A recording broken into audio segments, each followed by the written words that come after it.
Bom dia, a paz do Senhor, tudo bem? Nós já estamos na 14ª aula e o tema de hoje são os dons de serviços. E nós vamos ver o texto básico, tá? 1 Coríntios, capítulo 12, versículo 1 ao 11. Podemos ler? Acerca dos dons espirituais, não quero, irmãos, que sejais ignorantes, vós bem sabeis que ereis gentios, levados aos ídolos mudos, conforme eras guiado. Portanto, vós quero fazer compreender que ninguém que fala pelo Espírito de Deus diz, Jesus é anátema, e ninguém pode dizer que Jesus é o Senhor, senão pelo Espírito Santo. Ora, há diversidade de dons, mas o Espírito é o mesmo. Há diversidade de ministérios, mas o Senhor é o mesmo. E há diversidade de operações, mas é o mesmo Deus que opera tudo em todos.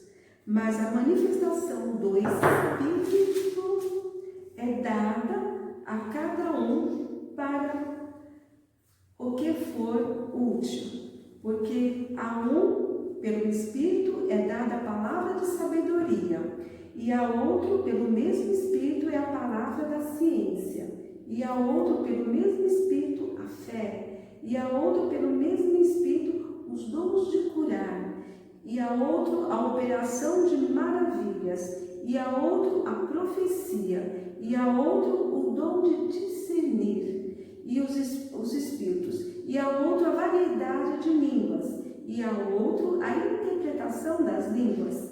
Mas um só é o mesmo Espírito, opera todas essas coisas, repartindo particularmente a cada um como quer.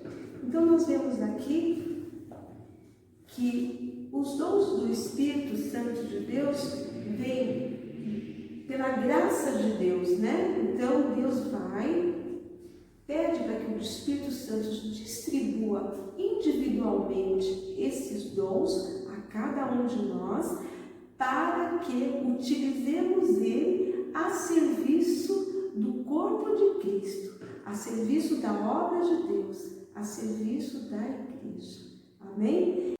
Vamos ver o primeiro dom, a sabedoria. Grande abundância de conhecimento, prudência, retidão e razão.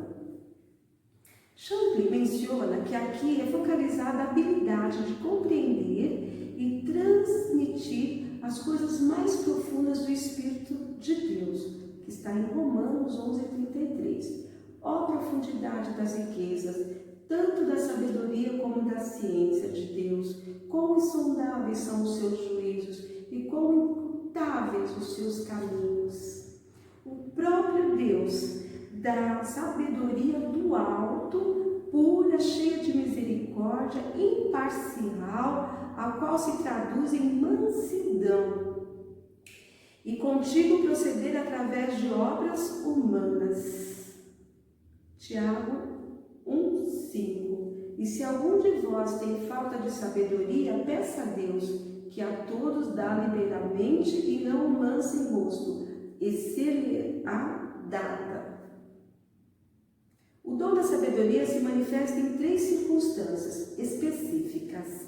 A primeira em situação de dificuldade, que está em Lucas 21:14-15.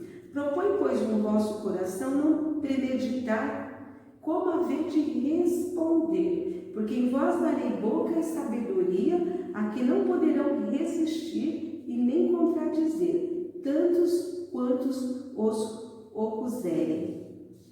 Também em questão de divisões na igreja, 1 Coríntios 6:5, para vos enganar, vos envergonhar, o digo, não há, pois, entre os sábios, nem mesmo um que possa ajudar seus irmãos? Em atitude prática do dia a dia. Tiago 3:13. Quem dentro de vós é sábio e inteligente, mostre pelo seu bom trato as suas obras em mansidão de sabedoria. Apesar de nem todos os crentes terem esse dom, Deus promete sabedoria abundante para cada um dos seus filhos que lhe pedir. Peçam então e sejamos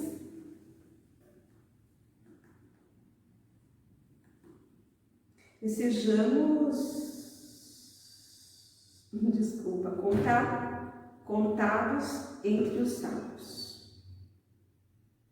Então, amados, a gente vê aqui que a sabedoria, o dom da sabedoria, ela vem assim da própria mente de Deus, ela vem do alto, ela vem do Espírito Santo de Deus até nós. Então, quem tem esse dom de sabedoria, ele tem que ser uma pessoa com santidade, com adoração, né? Ela tem que viver essa vida plena, em comunhão com Deus, porque essa pessoa que tem esse dom, ela vai receber do alto soluções para uma situação que aquele irmão está vivendo. Então, aquela dificuldade que ele não consegue enxergar uma saída, a pessoa que tem esse dom, essa sabedoria, ela vai estar assim, passando uma informação que vai sanar o problema. Como aconteceu lá com Salomão, né? A gente já tem o histórico de Salomão, naquela passagem dele, onde duas mulheres diziam ser mãe de uma criança, e Salomão, meu Deus, o que fazer? Ele aguardou a orientação de Deus, e Deus falou para ele: corte a criança no meio, e aquela que impedir vai ser a verdadeira mãe, né? Que mãe nenhuma quer ver seu filho machucado. Então ele fez isso, mandou cortar no meio a criança. Logo a mãe gritou: não, pode ficar com ela, não precisa. Então olha que sabedoria. A gente vê que essa sabedoria era uma situação muito difícil, né? Porque as duas tinham conhecimento de dados daquela criança. Então, essa sabedoria de Salomão realmente não pode ter vindo dele. E realmente ela veio de Deus, né? Então esse dom, ele é muito importante dentro da nossa igreja, da obra do Senhor. Porque quem tem esse dom, ele usa isso na prática e faz com que a gente aprenda muita coisa com mais clareza, né? Com mais facilidade. Porque a pessoa ela vai falando aquilo que o Espírito Santo está colocando no coração dela. Amém? Então, vamos para o segundo, que é o dom do conhecimento, percepção, relação entre as pessoas que se conhecem e informações. Segundo David Corfitt, aquele que recebeu a palavra do conhecimento é alguém que tem informações dadas por Deus para situações específicas que ele e de outra forma não seria conhecida. Esse dom é conhecido num contexto de intimidade com Deus. Salmos 25:14. O segredo do Senhor é para aqueles que temem, e eles lhe fará saber o seu conselho, que guarda todos os tesouros do conhecimento. Esse parece ser o principal dom dos mestres. Envolve a compreensão e a transmissão de conhecimento da palavra de Deus e pode ser desenvolvido sempre mediante a ajuda divina, seja pelo estudo ou diretamente por iluminação do Senhor. O dom do conhecimento, como já foi aqui propriamente dito, é um conhecimento total que a pessoa tem sobre o estudo de Deus e transmite isso para as demais pessoas como ensinamento, né? Os nossos mestres aí ensinando, sim, tudo de Deus, tudo da palavra de Deus para a gente. Vamos ao terceiro dom, que é o dom da fé. Crença na existência de certo fato, convicção íntima e lealdade. Embora a fé salvadora, aquela que nos torna justos, Romanos 5:1, sendo, pois, justificados pela fé, temos paz com Deus por nosso Senhor Jesus Cristo. Seja também um dom de Deus, Efésios 2:8, porque pela graça são salvos por meio da fé. E isso não vem de vós, é dom de Deus. O dom da fé refere-se a uma fé miraculosa que parece vir sobre alguns servos de Deus em tempos de crise e oportunidades especiais, capacitando-os a triunfar sobre tudo. Deve ser esse tipo de fé que estava na mente de Jesus quando exorta seus discípulos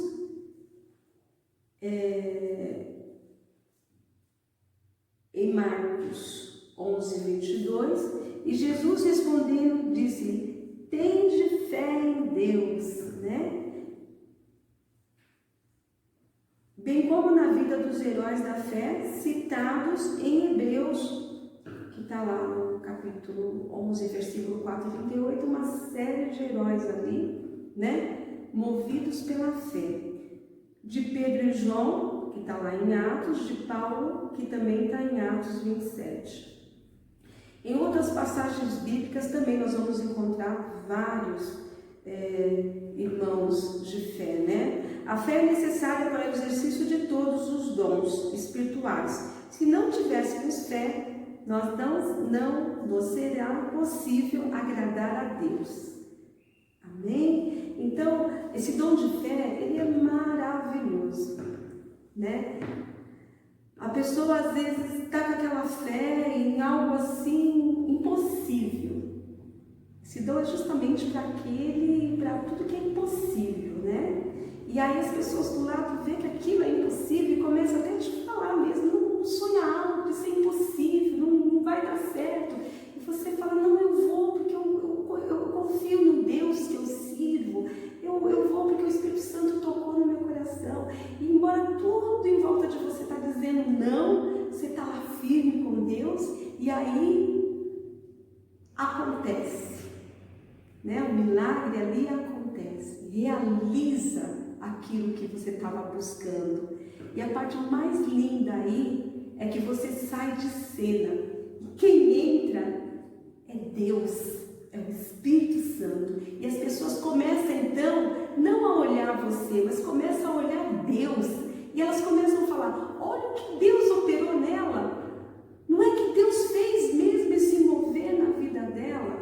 Então, amados, tenham o dom da fé, porque é muito importante e ele, com certeza, é o que agrada a fé. Amém? Vamos partir agora para o quarto dom, que é o dom de discernimento de espírito, um dom muito importante dentro da nossa igreja. Segundo Confit, esse dom capacita o crente a perceber e distinguir espíritos bons, que são os anjos ou Espírito Santo, espíritos maus, que são os demônios, e espíritos humanos. No Novo Testamento, vimos as seguintes aplicações desse dom: identificação do espírito demoníaco disfarçado. Então, quem tem esse dom, ele consegue ver esse espírito aí que está disfarçado, né? Como demonstrou lá no artigo em Atos, no capítulo 16, do 16 e 18, que vai falar que Paulo estava sendo seguido por uma jovem, um espírito de adivinhador, por diversos dias, até que ele não aguentou mais e expulsou aquele demônio daquela jovem. Amém? Identificação dos verdadeiros profetas.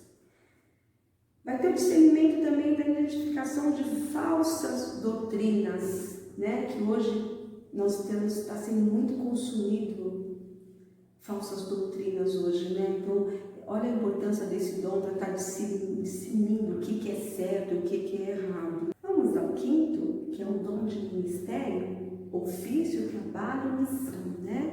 A definição do dom de ministério não está muito clara nas Escrituras, mas parece que significa ajudar os outros em tudo que é necessário para que certas tarefas sejam feitas para Deus. Alguns estudiosos pensam que aqui está em foco um ofício específico dos diáconos. Porém, apesar de estar naturalmente incluído as funções aludidas, neste versículo parecem ser muito mais amplas que aquelas que cabem aos diáconos, pois o dom de ministério se aplica tanto ao serviço físico como ao serviço espiritual, que esse capítulo está lá em Atos 6, 1, 4, onde diz que havia uma murmuração na igreja, as viúvas estavam se sentindo desprezados entre gregos e hebreus, e aí foram escolhidos 7 varões para estar voltados somente para ficar em oração, né?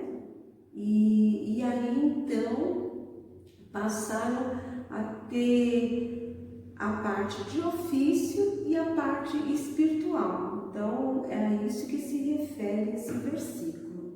Amém? Pessoas com esse dom apoiam, servem, auxiliam e estimulam os irmãos que atuam em outras áreas, dando-lhes todo o apoio necessário para que o ministério da igreja seja excelente. Vamos ao sexto, o dom de governo, capacidade de administração, direção, orientação e leme.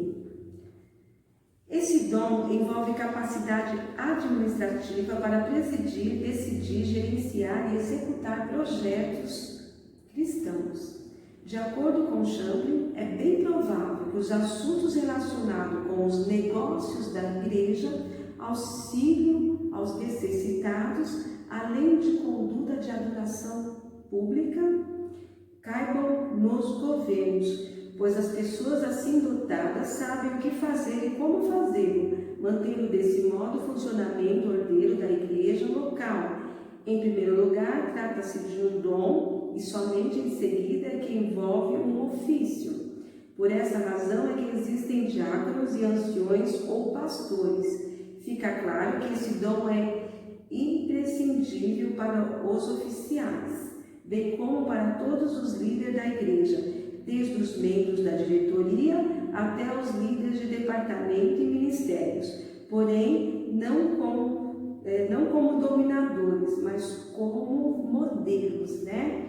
Então, quem tem esse dom de governo é uma pessoa muito especial, porque eu vejo que o dom de governo você precisa ter discernimento, você tem que ter conhecimento, você tem que ter sabedoria, não é? Vamos partir agora para o próximo, que é exortação, conselho, administração e advertência.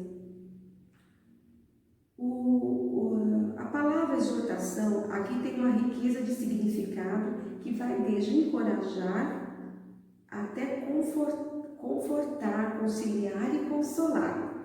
Esse dom pode ser exercido de forma pública, à distância, através de cartas e dos bastidores através de aconselhamento, ou demonstrando amor aos solidários e trazendo novas forças. A quem está denominado, né? Barnabé, o filho da consolação, evidentemente tinha esse dom e de certo valeu-se dele para fazer amizade com o Saulo de Tarso, conforme relato de Atos, né? Amém? Este é um dom às vezes mal compreendido, palavras duras são ditas em nome desse dom, quando na verdade exortar é tudo aquilo que o Espírito Santo faz conosco para nos conservar em santidade. Então o Espírito Santo não vem com dureza, com palavras pesadas, né? Ele vem assim com força, com determinação, com amor para nos instruir. Então as pessoas não podem confundir não, porque essa palavra exortação parece que é uma palavra de poder, quando na realidade é uma palavra de amor. Caminhando agora para o próximo dom, é o dom de contribuição. Cota, participação, cooperação, parte em despesas comuns.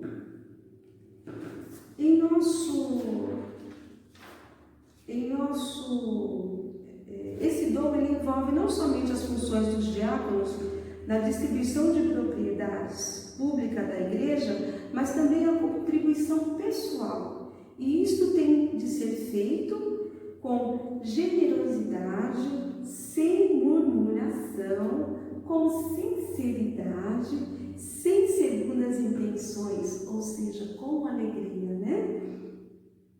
Essa ideia permeia toda a Bíblia, desde a prática do dízimo, que está lá em Gênesis 28, versículo 20 e 22, que eu dei uma notada aqui. Gênesis, capítulo 20 e 22. Gênesis 28, capítulo 20 e 22. E Jacó fez um voto, dizendo: se Deus for comigo e me guardar nesta viagem que faço, e me der pão para comer, e vestes para vestir, e eu em paz tornar a casa de meu pai, o Senhor será o meu Deus, e esta pedra que tenho posto por coluna será a casa de Deus, e de tudo quanto me deres, certamente te darei dízimo. Então Pedro aqui ele já fez um voto com Deus de estar dando dízimo para a casa do Senhor, né? As ofertas especiais para a construção de tabernáculo e do templo, na forma de doações liberais, como a da viuvinha pobre, né? Você vê, ela deu tudo que ela tinha. A contribuição aqui também é uma prova de fé também, né? Dos cristãos primitivos e das diversas igrejas. Duas observações finais devem ser feitas para evitar fugas estratégias de nossos compromissos para com Deus e o seu reino,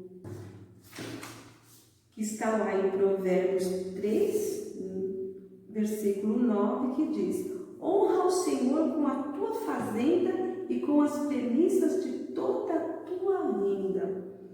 E Mateus 6,33, mas buscar primeiro o reino de Deus e a sua justiça, e todas essas coisas vos serão acrescentadas, né? O dom da contribuição é bênção de Deus, é uma forma que a gente tem de continuar o trabalho de Deus. Não temos como, sem as ofertas. A gente fala isso, lógico que Deus, ele com oferta ou sem oferta, ele vai operar milagre, vai operar maravilhas, e o serviço dele vai continuar assim. Mas, amados, é fundamental, não para Deus, mas para a nossa vida, as ofertas e o dízimo. Porque, como eu falei há pouco, é uma prova de fé, é uma prova de amor, né? Olha lá, se você é um cristão que possui muitos recursos financeiros, Deus pode lhe dar essas riquezas juntamente com o dom de contribuição. Você já parou para pensar nisso? Você já considerou isso? Então, comece com o dízimo. Se você é um cristão de poucos recursos financeiros e precisa se lembrar de que isso não isenta de uma vida de contribuição liberal, administre tudo como bom mordomo de Deus e comece também com o dízimo. Lembre-se da viuvinha pobre, né? Vamos para o nono e último dom, o dom de socorros. Esse dom refere-se àquela habilidade doada pelo Espírito Santo de Deus que capacita o crente a sentir a dor do outro como se fosse sua, que está lá em Hebreus 13:3. Saibamos, pois, ele fora do arraial, levando o seu virtupério, levando-os a providenciar de forma prática e jubilosa o alívio e a solução do problema. Hebreus 10:34. Porque também vos compadeceste dos que estavam nas prisões, e com gozo permitistes a expoliação dos vossos bens, sabendo que em vós mesmos tendes no seu uma possessão melhor e permanente. É claro que nem todos os crentes terão a mesma dose de misericórdia daqueles que foram dotados especialmente com esse dom.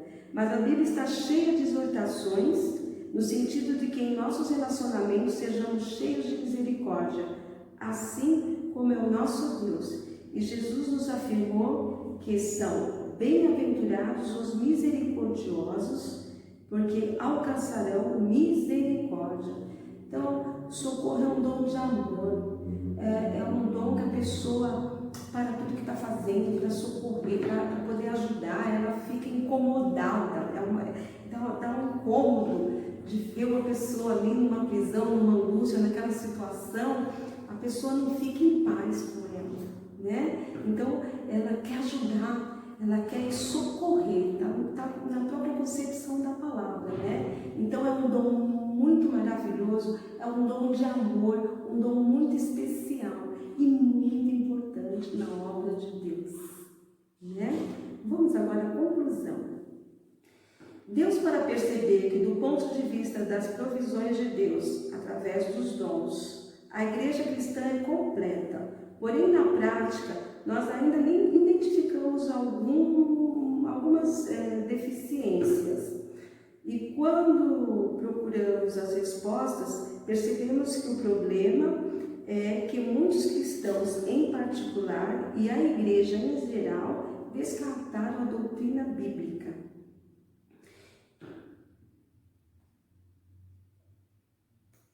Dos dons, por considerarem perigosa ou desnecessária. Por isso, sugiro que aqueles que têm abandonado os princípios bíblicos que orientam os dons se voltem para eles. E aqueles que têm desprezado os dons, reexaminem a palavra de Deus e voltem a praticá-los, pois do contrário seremos encontrados lutando contra Deus. E seus planos para a igreja e para o mundo. E quem tentar fazer isso já perdeu a guerra, porque o nosso Deus é invencível. Amém? Amados, nós vimos a grandeza de cada dom. Somos pessoas abençoadas por ter recebido um dom de Deus. Qual é o seu dom? Você já se perguntou quantas pessoas precisam do seu dom? Você tem exercitado o seu dom? Oh, amada, eu preciso do seu dom. Se nós olharmos para a igreja, tem irmãos que trabalham demais, e eles podem até se estressar. Outros trabalham um pouquinho e acham que já está bom. Outros acabam por não fazer nada, talvez por alguma razão que precise da ajuda do Espírito Santo, não é mesmo? Mas o importante é a gente entender que esses dons foram dados para nós a serviço de outras pessoas, né? Para ajudarmos as outras pessoas a servir, porque essa é a obra do Senhor. Os dons não é para nós, mas é para as pessoas que dela necessitam. Então, a nossa obra é executada com amor, com carinho, com discernimento, né? E eu convido vocês, amado, que está com o seu dom, às vezes sem estar sendo executado, a executar. Converse com algum presbítero, converse com algum pastor. Isso é muito importante na sua vida. Amém? Beijo, amados. Fiquem com Deus.